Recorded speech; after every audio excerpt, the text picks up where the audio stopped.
So this is from Alice Di Don Francesco. I'm guessing that you are Italian. And she said, hello Athena, are you planning to do other 4,000 meter peaks in the Italian or French Alps?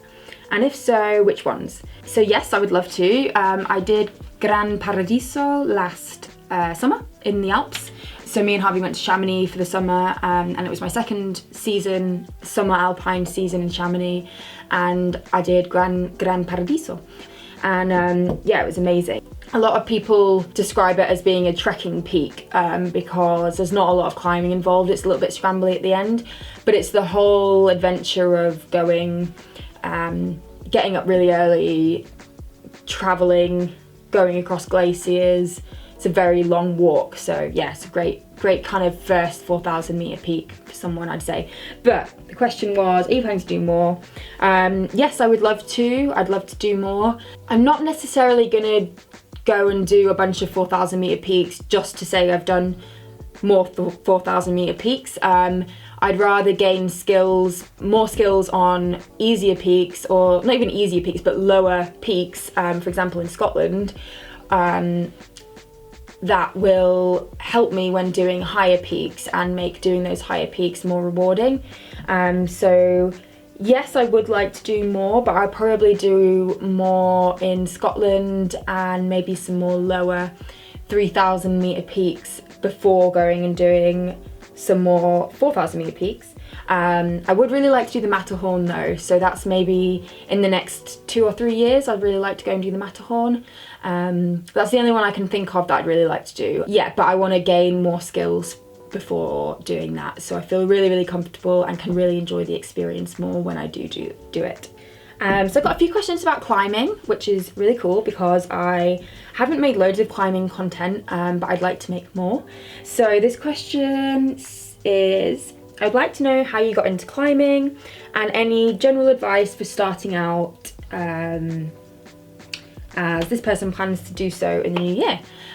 So I started climbing actually almost exactly 2 years ago. Climbing is something that I'd always really wanted to try, but it felt very unattainable. How do you get to the point where you can just go climbing? And it took meeting Harvey, really, who was a climber, and him having the time and patience to teach me, for me to really get into it. It does make it a lot easier if you know somebody else who climbs, because you can't just go to a bouldering wall and go bouldering. You do have to have some skills before you do that. You do need to either know somebody who is willing to take you. I think you need to go 2 or 3 times bouldering with somebody else before you can go by yourself. You can also sign up for different courses at walls, like beginner learner courses where an instructor will take you and teach you, and that would be really valuable. And if you really want to get into climbing but you don't know anybody who climbs, I would definitely recommend doing that. And then once you can start going to a bouldering wall by yourself, then you will definitely meet people there, especially if you're by yourself. Whenever I go by myself climbing, I always end up chatting to someone or like trying different problems with someone else. And if you find someone who's at a similar level to you, or even who's a little bit better than you, then it's a really good way to progress because you can really support each other. Okay, so this one was from Fiona Booker, who asked about the 10-mile route I did up Kinder, and you will have seen that video now, so I don't need to explain that, but she also asked any advice on training for climbing for beginners. So I didn't start specifically training for climbing until I'd climbed for about 1.5 years, and you could even leave it even later. Like, a lot of people say you don't need to start training for climbing until you've climbed for about 2 years. I felt like I was ready to start training after 1.5 years because I got really into climbing quite quickly. So I was going to the gym 2-3 times a week, basically from when I first started climbing. So I was feeling like I was at a level where I wanted to start training, and when I was training, or when I was going climbing by myself a lot, I felt like I wanted to have a focus when I was going to the climbing gym. I have my like history of sport involves a lot of training. I did like a lot of cycling training, and then I did rowing when I was at uni, so I'm quite used to training for sport. And I really love it. I get really into it. I really like to feel strong and to feel like I'm progressing. So that is kind of why I decided to start training for climbing. And I use the Crimp app. It's free, and I actually work for the company who kind of develops it, but this isn't biased because I started using the app before I started working for the company. And it's really great if you're just starting out with wanting to start training, because you can basically choose a training session on there and just do it when you're at the gym. So there's like things like boulder triples, which is a bouldering session where you climb a boulder problem 3 times with like 2 minutes rest in between, and you have more rest.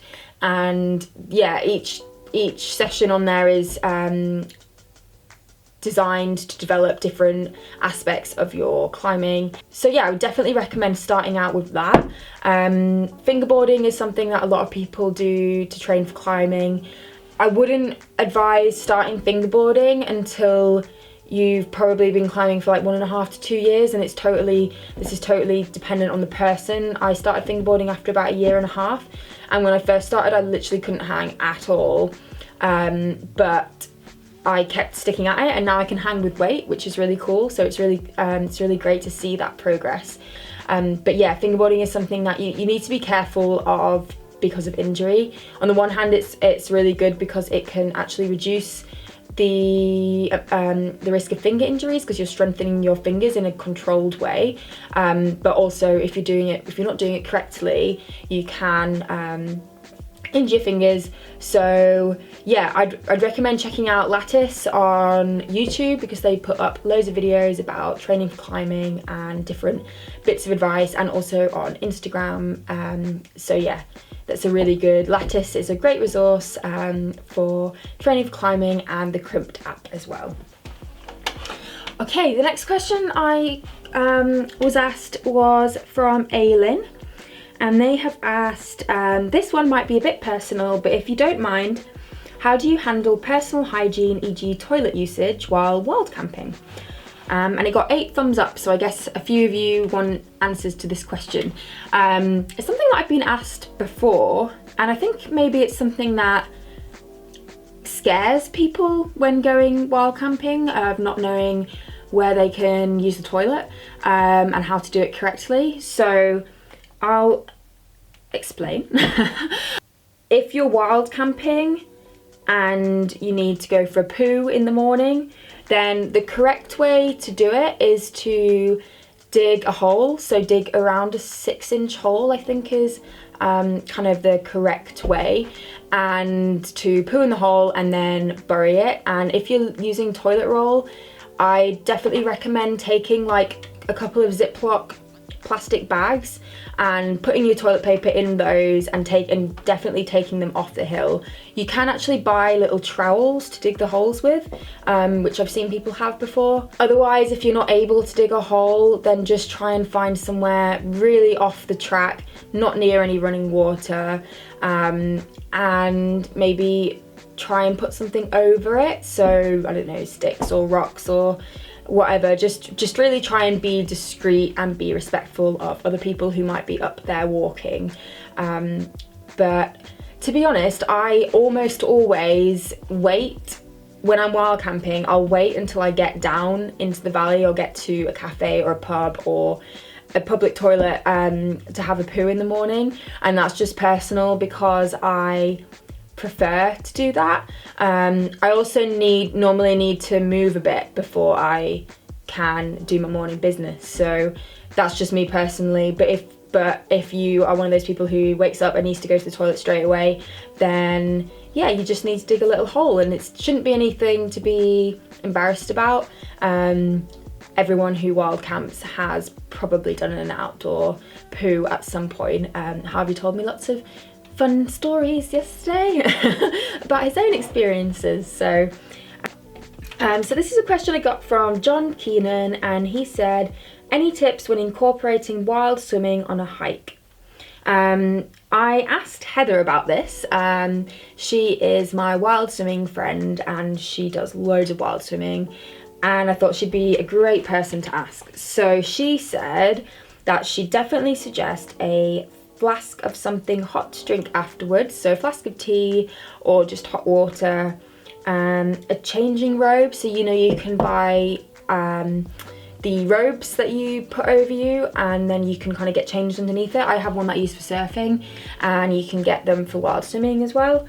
And they keep you warmer. They don't, it's not just like a wild swimming fashion thing. They actually keep you warmer because they're longer and they cover you.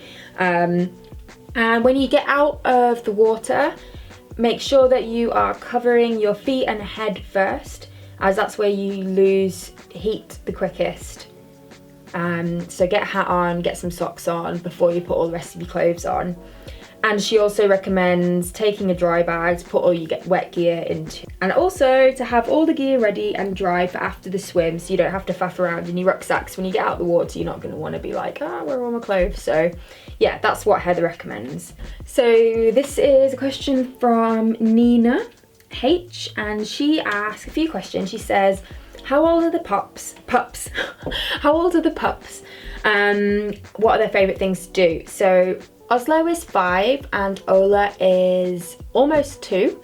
Oslo's favourite thing is walkies. If you say the word walkies, he pops his head to the side and he gets so excited, and even if you've just done a 6-hour walk, you get back in the car and you say walkies to him, he'll be really excited. So his favourite thing is definitely walkies. Ola is a little bit more of she likes being pampered, so she likes sitting on your knee and being stroked. And Nina also asks, what's your #1 gear item you own? This is a tricky one. I will make a full video about gear and essential pieces of gear for going hill walking, but I would be tempted to say a good pair of hiking boots. I just think keeping your feet protected is super important when you're out hill walking. It means that you can try terrain that's a little more difficult. Yeah, they're kind of your tool for going walking, so I think you can't beat a good pair of walking boots. And then she also asks, when you're not out adventuring, what else do you enjoy? I really love cooking, so I'm really getting into cooking a lot. I'm quite keen to do some more hiking and camping recipes to share with you guys, so that's something I'm kind of thinking about doing. And I really like reading as well, so I read a lot. And obviously photography is a major passion of mine, and that kind of linked with walking because I'm always taking photos when I'm out walking. So yeah, those are my main passions. Okay, I'm going to answer a couple more questions. The first is from Jonathan Kaufman, and he says, any views on mountains for the mind? You have alluded to clearing your head in a few videos. Mountains and climbing do it for me, but I can never adequately articulate how. Any secrets for mental health well-being? I'm such an advocate for that. I think many of us have experienced firsthand how going outside, hiking or climbing or just being outdoors and doing whatever it is you like to do can make you feel so good. And it's actually scientifically been, science has proved that going outdoors actually does help mental health. So it goes beyond just the feeling. And yeah, for me, going outside is the #1 way that I can clear my mind and feel really at ease and content and myself as well. And I feel like going somewhere where people don't judge you, nature doesn't judge you, you're just wholly yourself is just such a good way to rejuvenate, I suppose, and come back into the real world and feel better and feel more complete. Yeah, I've had a really tough year. I haven't spoken about it on camera and I don't really feel like I want to yet, but I will put a blog post down below in which I talk about kind of what happened to me well, it would be last year now. So, and all I can say is that continuing to go climbing and hiking was the number one thing, that and surrounding myself with my family, that made me feel better, and that made me feel myself, and that made me feel closer to the people who I'd lost. So yeah, I would like to talk more about it. It's it is a little difficult for me at the moment, but I suppose this topic is really something I'm very passionate about, and yeah, I definitely am a massive advocate for getting outside to clear your head, make you feel better. It sounds quite cliche, like make you feel better, but like I really just can't stress enough how important taking that time outdoors can be, whether you're with somebody else or alone. And quite often I quite like to just go by myself, and it's the moments when I'm in the hills by myself, I feel really happy, just totally in the moment. And then when I come off the hill, I get quite a sudden purging of emotion, and I just cry and cry, and that's because I feel like being outside brings up all of these emotions, and it's only when I'm kind of back into real life that I can really like allow myself to process them after being outdoors. I hope that makes sense. But yeah, I would like to talk more about it. But yeah, this is a really good question. And I'm gonna end with one more question from Walks with Ollie, and it is, what adventures and experiences do you have planned for 2020? So I'm quite a spontaneous planner.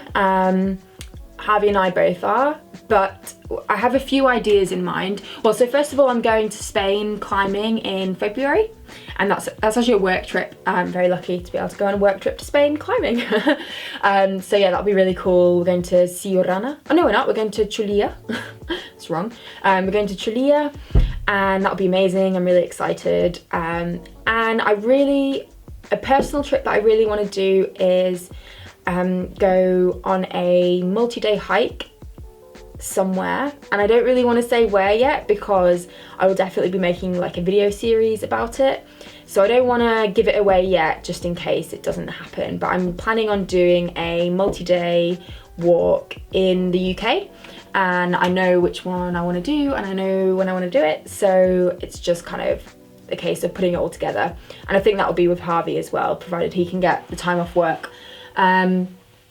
But other than that, this year I'm really keen to actually stay more in the UK and to really get all over the UK, all the way down to Cornwall. Me and Harvey tend to go to Cornwall once a year because he's got friends down there. So we do like an annual Devon-Cornwall trip. So we'll definitely be doing that again this year. And I really, really want to spend more time up in Scotland as well this year. I haven't really visited many of the islands. I've been to Arran, which was amazing, but Harvey and I both want to go surfing on some of the islands, and I'm hoping to get up there when the snow comes and do a bit of winter climbing. So yeah, lots of places in Scotland I really want to go. And yeah, I think we'll probably be staying around the UK most of the time. There might be the occasional spontaneous trip abroad. But yeah, I feel like we have so many amazing places here that I'm quite happy to stay local. On the British Isles this year, and yeah, just explore more parts that I've never been to. So nothing is set in stone yet, but hopefully a big hiking, camping trip in the springtime, and lots of little hiking and camping trips and climbing trips around the UK all through the year. So that's it. Thank you so much for watching. I hope this video was interesting and informative, and yeah, hopefully I'll do some more Q&As, and I might focus it on different areas in the future. So let me know if there's any specific topics you want me to talk about. And yeah, happy new year, happy adventuring. Hope you're getting outside, and I'll see you guys soon. Bye.